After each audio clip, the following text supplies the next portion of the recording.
என்னைக்கு இவங்க கட்சி மாதிரி ஓட்டு போட்டாங்களோ, அதிமுகவுடைய கொறடாவை தாண்டி இவங்க வந்துட்டு ஆட்சிக்கு ஆதரவா வாக்களிச்சாங்களோ, அன்னைக்கு 22 பேருடைய பதவி போச்சு. ஆனா அந்த முடிவை வந்துட்டு சபாநாயகர் எடுக்கிறதுக்கு 15 நாள் தான் டைம். அவர் முடிவெடுக்கலைன்னா நீதிமன்றத்துக்கு யாராவது பொதுநல வழக்கு போட்டாங்கன்னா வந்துடும். ஆட்சிகள் மாறினா காட்சிகள் மாறணும். காட்சிகள் மாறவில்லைன்னு சொல்றதுக்கு காரணம் வந்துட்டு என்ன அப்படின்னா, சட்டப்பேரவை நடந்த நம்பிக்கை வாக்கெடுப்புல அதிகமான வாக்குகளை இவங்க பெற்று வெற்றி பெற்றும் கூட எதிர்காலத்தில் நம்ம ஆட்சியை நீடிக்கணும் அப்படின்னா பர்ச்சேஸ்ல ஈடுபடுறாங்க. குதிரை பேரெல்லாம் இல்லை, ஃபுல்லா பர்ச்சேஸ்ல ஈடுபடுறாங்க. அப்போ 4 பேர் இது வரைக்கும் வாங்கியிருக்கிறாங்க. இன்னும் எத்தனை பேருன்னு தெரியல. இந்திய அரசியல் இல்லாத ஒன்றும் விஜய் செய்திய தமிழ்நாட்டில் நடந்தது இல்லை. இந்த மாதிரி தமிழ்நாட்டில் அவர் வந்து தொடங்கி வைக்கிறாரு. புதிய சர்க்கார்ல அவரு இது வரைக்கும் நடந்ததெல்லாம் ஆட்சி, இவர் வந்து சர்க்கார், விஜய் சர்க்கார். ஸோ விஜய் சர்க்கார்ல இதெல்லாம் நடக்குது.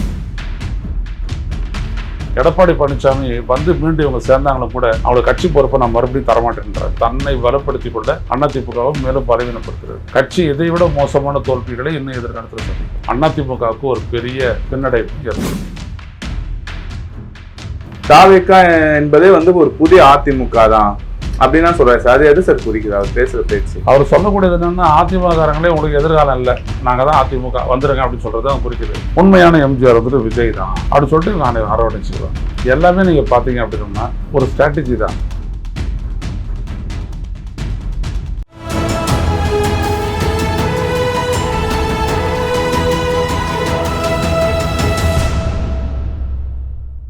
தமிழுக்கும் தமிழ்நாடு இணைந்த தமிழ் உறவுகளுக்கும் தமிழ் நிறம் நேர்களுக்கும் வணக்கம். இன்னைக்கு நம்ம கூட மூத்த பத்திரிகையாளர் ஐயநாதன் சார் இணைந்திருக்கார். வாருங்க நேர்களே, சார் கிட்ட பேசலாம். சார் வணக்கம். வணக்கம் சார். ஆட்சிகள் மாறினால் காட்சிகள் மாறணும்னு நினைச்சோம், ஆனா குதிரை பேரம் ஜரூரால சார் நடந்துட்டு இருக்கு. அதை பத்தி என்ன சார் நினைக்கிறீங்க? ஆட்சிகள் மாறினா காட்சிகள் மாறணும், மாறுவதற்கான ஒரு காட்சி தெரியும். ஆனா இங்க என்ன அப்படின்னோம்னா, காட்சிகள் மாறவில்லைன்னு சொல்றதுக்கு காரணம் வந்துட்டு என்ன அப்படின்னோம்னா, தங்களுடைய ஆட்சி எவ்வளோ காலம் நீடிக்கும் அப்படின்றது தொடர்பாக அவங்களுக்கு ஒரு பெரிய சந்தேகம் வந்துருச்சு.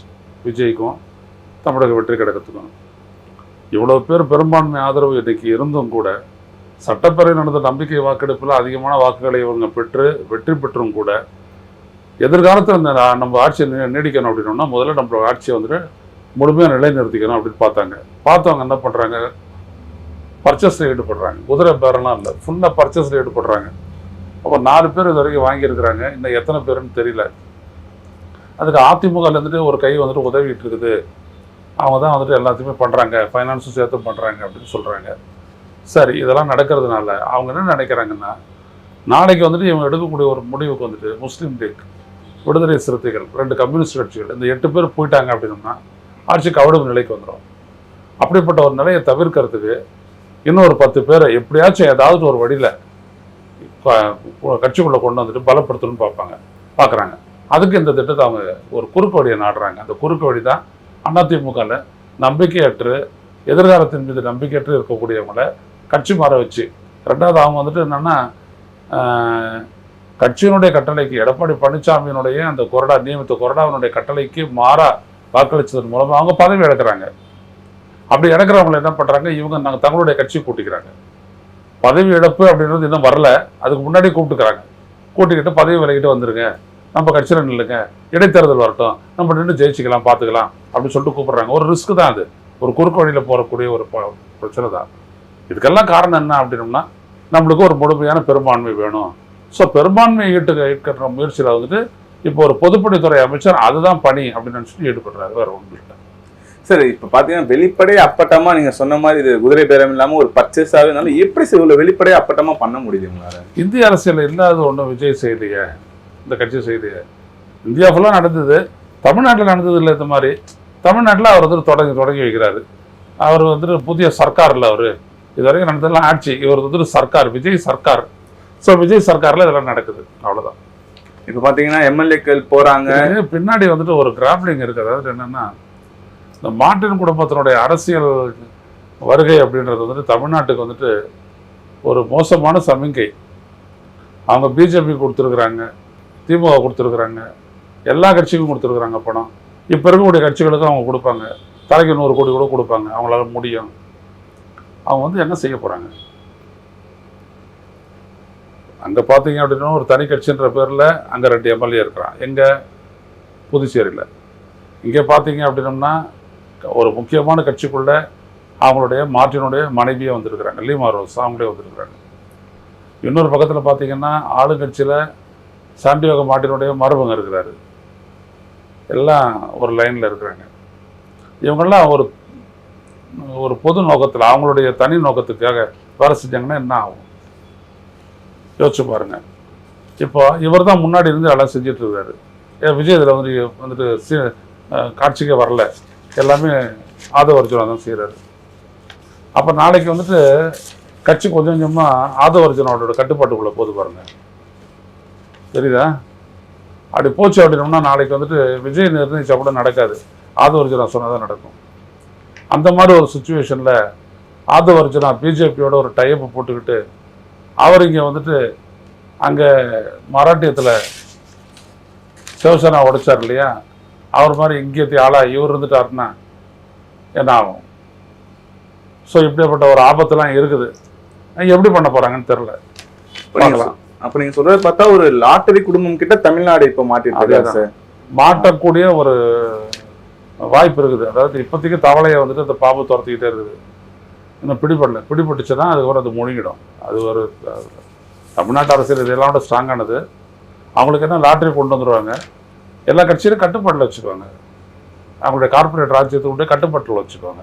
எம்எல்ஏக்கள் போறாங்க, ஜெயஸ்ரீ பிரபாகரன் சபாநாயகர் கிட்ட ராஜினாமா கடிதத்தை கொடுக்குறாங்க, அவர் வாங்கிக்கிறாரு, அடுத்து போய் கட்சி ராஜினாமா பண்ணிட்டு அடுத்த கட்சிக்கு போய் சேர்றாங்க. இதெல்லாம் பார்க்கும்போது என்ன சார் நடக்குதுங்க? இல்லை, அதாவது என்னென்னா என்னைக்கு இவங்க ஒரு கட்சி மாதிரி ஓட்டு போட்டாங்களோ, அதிமுகவினுடைய கொறடாவை தாண்டி இவங்க வந்துட்டு ஆட்சிக்கு ஆதரவாக வாக்களித்தாங்களோ அன்னைக்கு 22 பேருடைய பதவி போச்சு. கட்சி தாவல் சட்டப்படி, இந்திய அரசமைப்பு சட்டப்பிரிவு சட்டப்படி அவனுடைய அதாவது பட்டியல் அட்டவணை 10 படி பார்த்தீங்கன்னா எந்த நேரத்தில் அவங்க வாக்கு அடித்தாங்களோ அப்பயே போயிடுச்சு. ஆனால் அவங்க போயிட்டு என்ன பண்ணுறாங்க, ரசீதேஷன் கொடுக்குறாங்க, இவரும் ஏற்றுக்கிறாரு. ஆனால் அந்த முடிவை வந்துட்டு சபாநாயகர் எடுக்கிறதுக்கு 15 நாள் தான் டைம். ஸோ 13ஆம் தேதி ஓட்டு போட்டாங்க, 28ஆம் தேதி நாளைக்கு தான் கடைசி நாள். நாளைக்கு ஒரு முடிவு எடுத்தாகணும். அவர் முடிவு எடுக்கலைன்னா நீதிமன்றத்துக்கு யாராவது பொதுநல வழக்கு போட்டாங்கன்னா வந்துடும். ஏன்னா இப்போது இந்தாண்ட பக்கம் இருக்கிறவங்கலாம் பார்த்தீங்கன்னா எடப்பாடியை எதிர்த்து வந்தவங்கலாம் பார்த்தீங்கன்னா மறுபடியும் எப்படி எடப்பாடியோட சந்திக்கிறாங்க, சி வி சண்முகம் தவிர. அங்கே கூட காம்ப்ரமைஸ் ஆகிடலாம். ஆனால் சட்டத்தின்படி ஏற்கனவே இவங்களுடைய பதவி பறிக்கப்பட வேண்டும்னு சொல்லிட்டு இவர் கொடுத்துருக்காரு இல்லையா சபாநாயகர்கிட்ட மனு. அந்த மனுவை சபாநாயகர் இப்போ பயன்படுத்த நினைச்சாருன்னா என்ன ஆகும்? நீங்கள் கொடுத்துருக்குறீங்க, நீங்கள் தான் கட்சி, உங்களுடைய கட்சியை மாதிரி வாக்களிச்சாங்க, நான் பதவியை பறிக்கிறேன்னு சொல்லி பறிச்சிட்டாரு அப்படின்னா அப்படியே அது ஒரு சேஃப் ஆகுதில்ல தாவேக்காக்கு. எண்ணிக்கை குறைதில் 234 22 நீங்கள் எடுத்துட்டீங்கன்னா 212 தான் ஆகுது. 212 விஜயனுடைய அந்த 107 அது 107 வந்துட்டு பெரும்பான்மை வந்துருச்சு இல்லை. இப்படி ஒரு கணக்கு இருக்குது பாருங்கள். அப்போது எப்படி வேணாலும் இந்த வந்து சுச்சுவேஷன் போகலாம், ஆனால் சேஃபாக எடுத்து விஜய், இது ரொம்ப முக்கியம். இன்னொரு பக்கம் எடப்பாடி பழனிசாமி வந்து மீண்டும் இவங்க சேர்ந்தாங்களும் கூட அவங்களோட கட்சி பொறுப்பை நான் மறுபடியும் தரமாட்டேன்றாரு. நீங்கள் இங்கே வாங்க, சாதாரண எம்எல்ஏக்களை சட்டமன்ற உறுப்பினர் வாங்க அப்படின்றாரு. அதன் மூலம் அவர் என்ன பண்ணுறாரு அப்படின்னா கட்சியை மேலும் பலவீனப்படுத்துகிறார், தன்னை பலப்படுத்தி கொள்ள அதிமுகவை மேலும் பலவீனப்படுத்துகிறார். இப்படி பலவீனப்படுத்துறதுனால என்ன ஆகும்? கட்சி இதை விட மோசமான தோல்விகளை இன்னும் எதிர்காலத்தில் சந்திக்கும். அவர் எல்லாரையும் அரவணைச்சு போகிறது அப்படின்ற ஒரு பாதையை விட்டுறாரு. தன்னை நிலைநிறுத்தி கொள்ள என்னெல்லாம் செய்ய முடியுமோ அதான் அவர் செய்தார். இது நிச்சயமாக அவருக்கு பாதகமான விளைவுகளையும் அதிமுகவுக்கு ஒரு பெரிய பின்னடைவையும் ஏற்படுத்தும், மேலும் மேலும் ஏற்படுத்தும். இன்னொரு பக்கம் பார்த்தீங்கன்னா வீடியோ வந்து ரெக்கார்ட் ஆகிட்டு இருக்கு. ஆதவர்ஜுனா சொல்றாரு, நம்ம எல்லாம் இப்போ ஒரே குடும்பம் வாங்க அப்படின்னு எல்லாரையும் அப்படி வெளிப்படையாக கூப்பிடுறது எப்படி சார் இருக்கு? ஜனநாயகத்தில் வந்துட்டு அவர் தான் செங்கோட்டையை பொதுவோட கொண்டு வர்றாரு. அவங்களா முன் வந்து வராங்க, அவங்களா முன் வந்து பதவி வரையிட்டு சேர்த்துடுறாங்க. அதை யார் தடுக்க முடியும்னு கேட்குறாரு. அவ்வளோதான் அவங்களுடைய புரிதல். இதில் வந்துட்டு ஒரு அரசமைப்பு இருக்குது, அதில் வந்துட்டு ஒரு 10th ஷெட்யூல் இருக்குது, அரசமைப்பு ரீதியாக இவங்க மாறக்கூடாது, இது நம்ம தவறான வழியில் போகிறோம், குறுக்கு வழியில் போகிறோம், நியாயப்படுத்துறதுல தான் எல்லாருமே மும்முரமாக இருக்கிறாங்க. அதனால் இதை வந்துட்டு பெருசாக நம்ம எடுத்துக்கணும். ஆதவர்ஜுனா போன்றவர்களுக்கெல்லாம் பெரிய ஒரு அரசியல் தெளிவெல்லாம் இருக்குன்றதெல்லாம் நம்ம எதிர்பார்க்க முடியாது. அவருக்கோ விஜய்க்கோ இருக்க முடியும். சார், ஆதவர்ஜுனா சட்டம் எதுவும் தெரியாமலே பதவிக்கு வந்த மாதிரி இருக்குங்க சார். ஏன்னா ஒரு கட்சி தாவல்னா என்ன, ஒரு குதிரை பேரம்னா என்னன்னு கூட தெரியாம பேசிட்டு இருக்காருங்களா சார்? இல்லை, அப்படிதான் விஜய் இருக்கிறாரு. அவங்களை பொறுத்த வரைக்கும் அரசியலை நிறைய புரிஞ்சிக்க வேண்டியதெல்லாம் இருக்குது அப்படின்றத விட அவங்க எப்படி பார்க்குறாங்கன்னா, நம்ம ஆட்சிக்கு வந்துட்டோம், நம்ம இதை வந்துட்டு காப்பாற்றிக்கணும், நம்ம நிலைச்சு நிற்கணும். நின்றுட்டோம் அப்படின்னோம்னா அரசியல் இதை நின்றுடலாம். அப்படிதான் அவங்க கணக்கு போட்டுட்டு அவங்க அந்த குறுக்கு வழியில் போகிறாங்க. இது ஒரு குறுக்கு வழின்றது அவங்களுக்கு தெரியும். 22 பேர் அதிமுக விட்டு மாறி உங்களுக்கு வாக்களிக்க வைச்சதுலேயே இவங்களோட கை இருக்குது இல்லை, லீமாரோஸ் இருக்கிறாங்கல்ல. அப்போ நீங்கள் கவனிக்கணும். இப்போ கூட லீமாரோஸ் ஒன்றும் கவலை இல்லை. அவங்க போனால் எடப்பாடி பழனிசாமி வந்துட்டு ஓகே அவர் சேர்த்துக்கிடுவார். புரியுதுங்களா? அப்போ இது நடக்கிறதுலாம் வந்துட்டு அவங்களுக்கு என்ன அரசியல் இதில் ஒரு கேமு கவுக்கிறது, ஆட்சி அமைக்கிறது. பிஜேபியை பார்க்குறாங்கல்ல ஒரு ஸ்டேட் என்ன பண்ணுது அப்படின்ட்டு. ஸோ அவங்க ஒன்றும் தப்பாக நினைக்க போகிறதில்ல. அவங்களுக்கு தேவை என்ன, ஆட்சியை தக்க வைக்கணும். அதுக்கு பெரும்பான்மை வேணும். பெரும்பான்மை வேணுறது இப்படி ஒரு வழி இருக்குது, அதை அவங்க சாதிச்சுக்கிறாங்க. இதில் எங்கே அரசியல் நாலேஜுக்கு வேலை இருக்குது? இது வந்துட்டு ஒரு காமர்ஸ் தானே, ஒரு வியாபாரம் தானே. அதான் அவர் செய்கிறாரு. அதில் ஒரு பொதுப்பணித்துறை அமைச்சர், இதுதான் அவருடைய பொதுப்பணி போல. இப்போ பார்த்தீங்கன்னா மக்கள் வந்து டிஎம்கே ஏடிஎம்கே இரண்டும் இல்லாமல் புதுசாக வரணும்னு இவங்க தேர்ந்தெடுத்தாங்க. ஆனால் இவர் ஆதவர்ஜுனா சொல்றாரு, பார்த்தீங்கன்னா இப்போ தாவேக்கா என்பதே வந்து ஒரு புதிய அதிமுக தான் அப்படின்னு தான் சொல்றாரு சார். அது எது சார் குறிக்குது அவர் பேசுற பேச்சு? அவர் சொல்லக்கூடியது என்னன்னா, அதிமுககாரங்களே உங்களுக்கு எதிர்காலம் இல்லை, நாங்கள் தான் அதிமுக வந்துருங்க அப்படின்னு சொல்றது தான் குறிக்குது. ரெண்டாவது, மக்கள் வந்துட்டு திமுக வேணாம் அதிமுக வேணாம் அப்படின்றதுக்காக தான் வந்துட்டு தாவேக்காவை தேர்ந்தெடுத்தாங்க அப்படின்றதுலாம் வந்துட்டு ஒரு தவறான புரிதலுங்க. உள்ளபடி இந்த தேர்தலில் நடந்தது என்ன அப்படின்றத பொறுத்த ஒரு பெரிய விளக்கம் வரவே இல்லை. புரியுதுங்களா? ஒரு 3 கார்னர் ஃபைட்டு நடந்திருக்குது, அவ்வளோதான். இதில் வந்துட்டு பெரிய விஜய் அலைன்றாங்க. பல மாவட்டங்களில் ஒரு சீட்டு கூட கிடையாது, பெரும்பான்மை கிட்டல. இதெல்லாம் என்ன குறிக்குது அப்படின்னோம்னா, ஏதோ ஒரு வேலையை ஒன்று செஞ்சுருக்கிறாங்க இவிஎம் வச்சு. அந்த வேலை என்ன அப்படின்றத நம்மளால புரிஞ்சிக்க முடியாது. ஏன்னா இதெல்லாம் வந்துட்டு சிப்பில் இருந்துட்டு பண்ணுற வேலை. இந்த அளவுக்கு தாவேக்கா வாக்கு வாங்கினது எப்படி அப்படின்றது யாருக்குமே தெரியாது. தமிழ்நாட்டில் இருந்த ஒருத்தருக்கும் புரியல. 10 சீட் வாங்கினா பெரிய விஷயம்னு சொல்லிட்டு இருந்தவங்கலாம் 118 சீட் வந்துட்டோன்னா என்ன சொல்ல போகிறாங்க? ஒன்றும் தெரியல. அப்போ இதெல்லாம் வச்சு எப்படி நம்ம கன்க்ளூட் பண்ணுறது? ஆனால் அவங்கள பொறுத்த வரைக்கும் வந்தாச்சு, உட்காந்தாச்சு, அடுத்தபடி என்னது தக்க வைக்கணும், அதற்கான வேலையை அவங்க செய்கிறாங்க. ஸோ அவர் என்ன சொல்கிறாரு, அதிமுககாரங்களை எவ்வளோ தூரம் இழுக்க முடியுமோ இழுத்துற போகிறாரு. அவர் இழுத்து பலவீனப்படுத்த போகிறாரு. அதிமுகவில் இருக்கிறவங்களுக்கு என்ன, எடப்பாடி கிட்ட வந்துட்டு அந்த ஃபியூச்சரும் இல்லை. ஸோ இந்த இதுக்கு போனோம்னா பதவி இருக்கும், எம்எல்ஏ பதவி இருக்கும், சம்பாதிக்கலாம். அதை அவங்க பார்க்குறாங்க. அதை புரிஞ்சுக்கிட்டு பேசுறாரு ஆதவர்ஜுனா. இதே தாவேக்காவினர் ஒரு காலகட்டத்தில் அதிமுக ஒரு ஊழல் சக்தி கட்சி அப்படின்னு தான் சொன்னாங்க. இப்போ அதெல்லாம் மாறிச்சுங்களா சார்? இப்படி ஒரே பல்ட்டி அடிக்கிறது எப்படி சரி? அதாங்க, கட்சி தானே தப்புன்னு சொன்னோம், அதில் இருக்கிறவங்களெல்லாம் தப்புன்னு சொல்லலையே. ஸோ அதனால் எம்ஜிஆர் தொண்டர்கள்லாம் எங்களை நோக்கி வராங்க, விஜயை நோக்கி வந்துடுறாங்க. உண்மையான எம்ஜிஆர் வந்துட்டு விஜய் தான் அப்படின்னு சொல்லிட்டு நான் அரவணைச்சிக்கிறாங்க. அதிமுகவோட இவங்க கூட்டணி பற்றி கடைசி வரைக்கும் பேசிட்டு இருந்தவங்க தானே அப்படின்னு தானே சி வேணுமோ சொல்கிறாரு. கடைசி வரைக்கும் பேசிட்டு இருந்தோம் அப்படி தானே சொல்கிறாரு. எடப்பாடி தான் உள்ள சேர்த்துக்கல அப்படின்னாரு. அதுக்கு முன்னாடி விக்கிரவாண்டி தேர்தலுக்கு முன்னாடி அவங்க அதிமுகவோட பேசிட்டு தானே இருந்தாங்க. இப்போ அதிமுகவோட ஆதரவை ஏற்றுக்கிட்டு தானே அவங்க ஆட்சியில் இருக்கிறாங்க. விஜய் அவர்கள் திமுக வந்து ஒரு தீய சக்தி, தன்னை ஒரு தூய சக்தி என்பது போலாம் சொல்லிட்டு இருந்தார்ல சார். இப்போ ஆனால் இவர் செய்கிற செயல்லாம் பார்க்கும்போது இந்த 2 கட்சியும் அவர் மிஞ்சி போயிடுவாரோ அப்படிதான் எல்லாரும் பேசப்படுறாங்களே சார். அதான் விஜய் பொறுத்த வரைக்கும் என்னன்னா, அவர் பேசுனதெல்லாம் ஒரு ஸ்ட்ராட்டஜிக் பாலிடிக்ஸ். இப்படியெல்லாம் பேசுனா மக்கள்கிட்ட ஈடுபடும் அப்படின்னு அவர் கொடுத்த வாக்குறுதிகள், அவர் வந்து திமுகவை திட்டினது எல்லாமே நீங்கள் பார்த்தீங்க அப்படின்னோம்னா ஒரு ஸ்ட்ராட்டஜி தான். பிஜேபியை வந்து கொள்கை எதிரின்னு சொல்லியாச்சு, ஆனால் அவங்களை திட்டதே இல்லை. அரசியல் எதிரின்னு திமுகவை சொல்லியாச்சு, ஆனால் திட்டிக்கிட்டே இருக்கிறாரு, திட்டிக்கிட்டே இருந்தார். அப்புறம் என்ன சொன்னார், இஷ்டத்துக்கு வாக்குறுதிகளை அள்ளி வீசினார். 2500 ரூபா பெண்களுக்கு, எல்லா பெண்களுக்கும் அப்படின்னாரு. அப்புறம் என்ன சொன்னார், எல்லாருக்கும் இலவச எடுத்து போயிடணும், எங்கே உடனே போகலாம் அப்படின்னாரு. அப்புறம் எல்லா விவசாய கூட்டுறவு கடன்களும் நீக்கப்படுனாரு. அப்புறம் குடும்பம் 25 லட்சம் ரூபாய் இன்சூரன்ஸ்னாரு. எதுக்குமே பாசிபிலிட்டி இல்லை. அப்போ அள்ளி விட்டார் அவர், அவ்வளோதான். ஸோ இவர் வந்துட்டு ஒரு நல்ல சக்தி அப்படிலாம் சொல்கிறார். அவர் சீஃப் மினிஸ்டராக ஆசைப்பட்டார், ஆயிட்டார். இவ்வளோ தான் ஒரே அச்சீவ்மெண்ட் தாவேக்காக்கு. இதுக்கு மேலே அது தாவேக்காவில் சாதிக்கிறதுக்கு ஒன்றும் இல்லை, சாதிக்கிறதுக்கான திறன் அதுக்கிட்ட இல்லை.